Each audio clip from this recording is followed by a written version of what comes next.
Are you inconsistent with making progress with food? Are you frustrated with going back and forth between doing well, falling down, having a hard time getting back up? Are you stuck in patterns and not know your next step? If that's you, I think you're really gonna love this video. But before I go any further, I just wanna say hi, I'm Eve. I love helping people make peace with food in any situation, no matter what is happening in their lives. And first of all, I wanna thank you all for your comments. I love every single one. Thank you for your feedback, letting me know that this material is helpful, and it just feels so good to hear from you. And also, I have a special announcement, and my special announcement is I'm going to be doing an encore of the workshop Conquer Your Eating While Quarantining. I held that a few weeks ago and I got a lot of great feedback, so I wanted to offer that again. It's totally complimentary. I'm offering it April 29th at 6 p.m. Pacific time. So if you're interested in joining us, it's totally complimentary. There's a link below, and if you want to join us, please do. And I'll share more information about that later in this video. So let's keep going. Let's talk. The problem about this inconsistency with food and eating is that it's easy to get frustrated with yourself. When you're not making that consistent progress, it's easy to give up too soon and to blame outer circumstances, as well as blaming ourselves, feeling like there's something wrong with us. And the reason why this is so sad is it could make us feel hopeless, like we can't have the relationship with food that we want, like we're destined to suffer and struggle for the rest of our lives. And so it's really sad, because not only do people struggle harder when they lose that faith, lose that hope, they're also more likely to struggle longer and needlessly. So I'm excited to share this video with you, because learning how to take steps consistently helps you be with yourself during the natural ups and downs in life. It's more peaceful during this process, and you're able to make more consistent progress in your sanity and peace with food. Also, when you're making this consistent progress, you feel less stressed, and having this greater self-understanding allows for that. And I know I'm talking about like this warm and cozy la-la land, but this warm and cozy la-la land is a very important part of making peace with food, because when you're in this peace with yourself, it makes the compulsive eating, the binging, the purging, the restriction less likely. Furthermore, it just feels great to know that you're on the right path, that you're doing all that you can to get to where you want to go. And so the way I want to access that in this video is I want you to think about 5-year-old you. Yeah, go back a few years, or quite a few years, depending on how old you are when you're watching this, and think about 5-year-old you. So cute, right? When we're 5 or 6 years old, that's when we're starting to learn how to read. So think about yourself when you're learning how to read, sounding out every word, every syllable, learning the alphabet and all of that.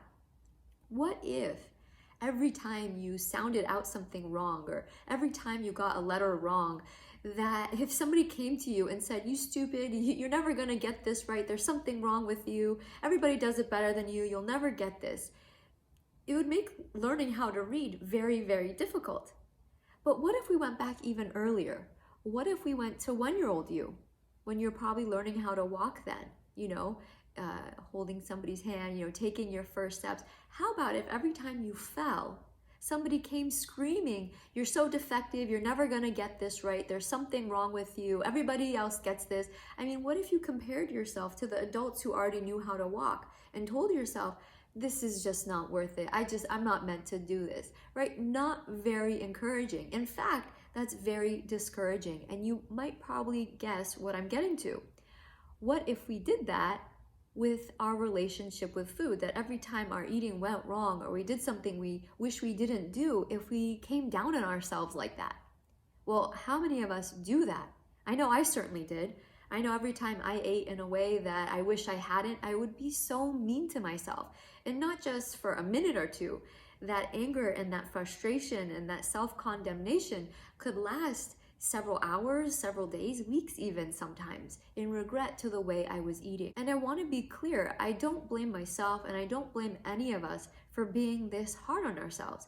After all, we live in a society that tells us buy this product. It's what you need because there's something wrong with you, or something's missing, so you need that product, right? It's kind of what's in our society, that there's something inherently wrong with us. So I don't blame us for having this pattern and for being so down on ourselves when things don't go the right way. So what would it look like? What would it mean if you gave yourself some grace?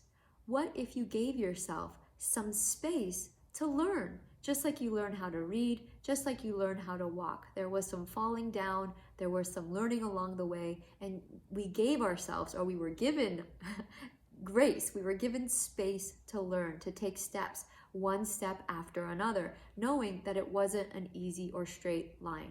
So how do you do that? How do you give your space to practice, just like you were given space to learn how to walk or learn how to read? Well, my suggestion to you is to pick one or two things to focus on this week, not more than that. Let's not fix everything all in one day. Not that anything needs to be fixed. You don't have to do it all in one day, but just isolate one or maximum two things that you want to focus on this week, not in making perfect, but just in making progress. There's a statement that says, progress, not perfection. So what area would you like to make progress in? Perhaps it's learning how to recognize your first signs of hunger. Maybe it's giving yourself permission to eat when you first notice that hunger. Maybe it's being present with your meals and really enjoying your food. Maybe it's feeling your comfortable level of satisfaction or your comfortable level of fullness and finally recognizing what that feels like in your body. Maybe it's actually being able to stop when you're feeling comfortably satisfied. Maybe your next step is learning how to give yourself what you're truly craving, what you're really hungry for. Or maybe it's learning how to just ask yourself that question. What is it you would want to be eating? Or maybe the next step for you is turning down the volume on the critical voices that are telling you have to look different, be different, eat different, or anything. What's your next step? And what can you do internally to support yourself in making that step? Maybe that might mean, taking some time, being present with yourself, hearing yourself out, being softer on yourself. What could you do externally to support yourself over the next week?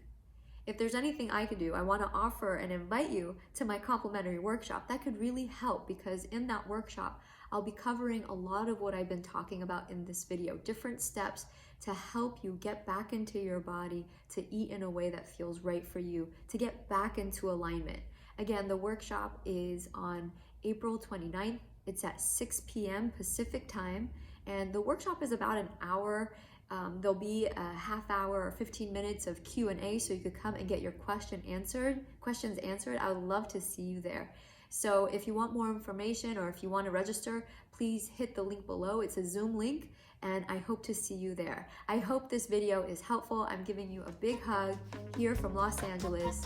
Thank you so much for watching. Bye.